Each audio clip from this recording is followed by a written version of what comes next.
नमस्कार, मैं रेणु रानी शर्मा, अध्यक्ष त्रिवेणी कला संगम जयपुर। आप सभी लोगों का इस चैनल में स्वागत करती हूँ।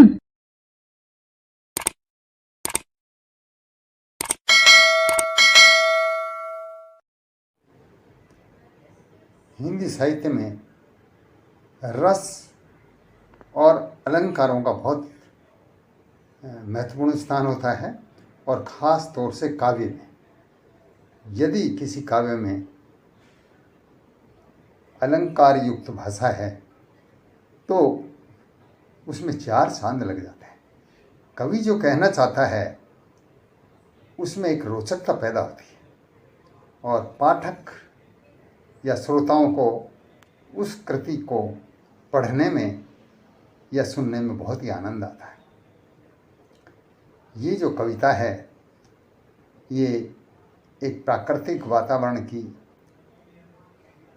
कविता है। इसमें बताया गया है कि मनुष्य जो है अपने जो मूल स्थान है, जन्म स्थान है, वहाँ की तरफ लालायित रहता है जाने को, उसका रुझान उधर ही रहता है। और जब वो वहाँ जाता है तो अपने बचपन के क्षणों को देखता है। जब वो छोटे छोटे जुगनू पकड़ने जाते थे, छोटे थे जब, और वहाँ पे मेंढक टर टर बोलते थे, तो वो ध्वनि भले ही से मेंढक नहीं हो, पानी सूख गया हो, जुगनू नहीं हो, लेकिन उसके जेहन में और मस्तिष्क पे वही सब वातावरण मंडराता रहता है। तो वो कल्पना करता है कि अपने मित्रों के साथ वहाँ जाया करता था और उसमें गांव में लड़के और लड़कियों में कोई भेदभाव नहीं होता। नदी में तैरती हैं तो लड़कियाँ भी तैरती हैं, लड़के भी तैरते हैं, एक साथ वो सारे काम करते हैं। तो वो बचपन भोलापन होता है। तो उसमें वो अपनी दोस्त जो लड़की होती है उसके साथ जाता है और वो कहता है कि मेरे बचपन की वो साथी मुझे दिखाई दे रही है और मेढक तुम टर्राना बंद करो, जुगनू आप लोग भी उजाला फैलाना बंद करो, क्योंकि उसके आने से और मेरे बचपन के क्षणों के आने से वो सारी बातें आ गई हैं जो मैंने बचपन में देखी थी।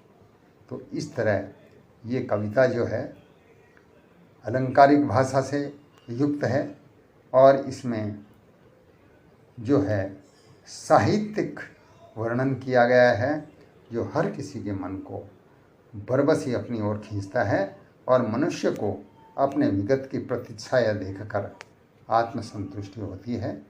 तो लीजिए ये देखिए, टर टर मेंढक टर्राए, पावस में मेंढक टर्राए, जब होती रिम झिम प्रतिध्वनि से आहत होकर तड़प तड़प दिन दिन प्रतिदिन पोखर की मुंडेरे बैठी सपने में भटकूं प्रिय रे, याद करूं उस पल पल क्षण को हर्षित होती मन मेरे।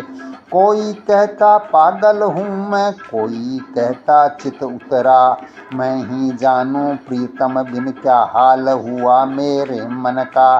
टर टर जुगनू की चमचम और हवाओं के झोंके, भड़काए अंतर की ज्वाला बिन कौन इसे रोके। सेतु बंध की दीवारें कमजोर पड़ी सी दिख रही, इस उथल पुथल कशमश में उम्मीद मानो बिखर रही। दे सारा कोई थामे इस झलक झलक करके उजले, या फिर उसका पान करो जो रीति हो कर संभले। पान किया शीतल जल का जब दादुर मोर पपीहों ने, गूंज गूंज कर पान किया जा मधुरस कारे भौरों ने। वह रीत रीत आनंदित हो भूल सुध बुध बेहोश हुई, संध्या उससे जाकर लिपटी वह लगती जैसे छुई मुई। जब नजरों का साक्षात हुआ तो नेत्र झुके उसके फिसले, जब सुर्ख हुआ मुखमंडल तो मैं मचल रहा था रह रह के। देख रहे अपलक दोनों मत इसमें तुम व्यवधान परिधान करो, यूं पीड़ मिटेगी मन की रे। अब सब मिलकर प्रस्थान करो, सब मिलकर प्रस्थान करो, सब मिलकर प्रस्थान करो।